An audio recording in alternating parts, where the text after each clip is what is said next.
Hi, good morning. Tim Gleason here with StreetBrite. Just a rehash. One of the major differences between our company and I think some of the rest of the companies and some of the very brilliant ideas we've already seen and the ones to come today is we're going into business with the government, okay? And so that has some pros and cons.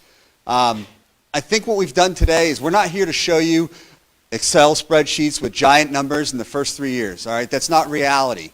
In reality, government contracting is a seasonal affair. We're in a good season, but it's a momentum-driven affair as well. And so what we have done is we've calculated our strategy to accommodate kind of the slower ramp up.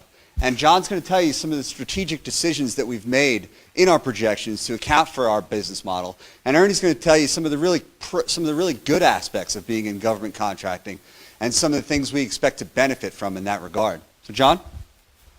Thank you very much, Tim.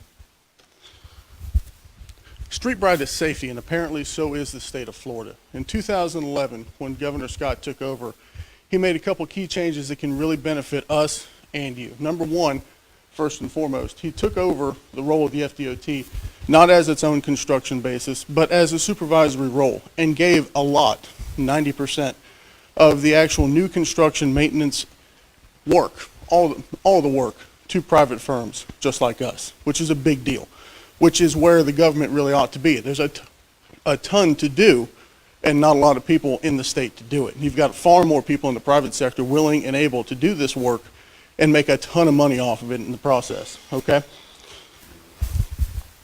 Back one more, appreciate it. The government's plan over the next 5 years includes $40 billion for the state of Florida's infrastructure programs, okay? Now that number starts off big and trickles down, but it's okay. Whatever money isn't used up in the first little bit rolls over into the next one, and that's where we come in. Okay? There's big ugly zeros up here, and that's okay. We know that. We've got 2 years of R&D to work through with this process, and the reason that is anything we do with the government has to be dead on. It can't be half-assed the whole way through, because if we get to people on the roads that don't know how to use it and it doesn't work properly, people get hurt, and that's where we come in, okay? Now, we get past our R&D in the first 2 years, we're looking at a couple government entities that are able to give us money for innovative products, and I'm going to pass it over to our Director of Managing Sales, Ernesto Canino, to tell you more about that. All right, bottom line up front, we're here to give you confidence in your investment. And that's what we're here to do at StreetBrites. How we're going to provide that is by leveraging your investment with the government. And the government has, with the American Reinvestment Act, has implemented grants and also accelerated program funding for companies and also innovative ideas. Now, how we're going to basically fund our R&D is through the the Accelerated Innovation Deployment.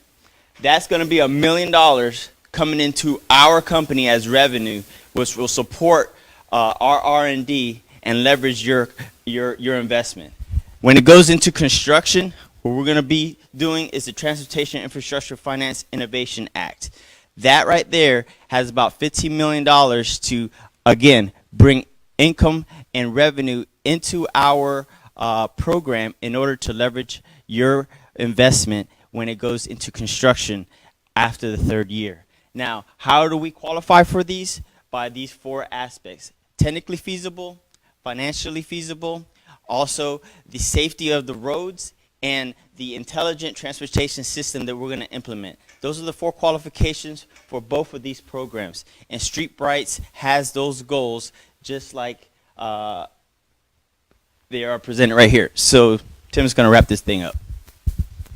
All right, folks. So, in summary, we are talking about putting lights in the roads to add safety. As John talked about, there's a lot of hardening that has to be done for this technology so that it gets DOT approval.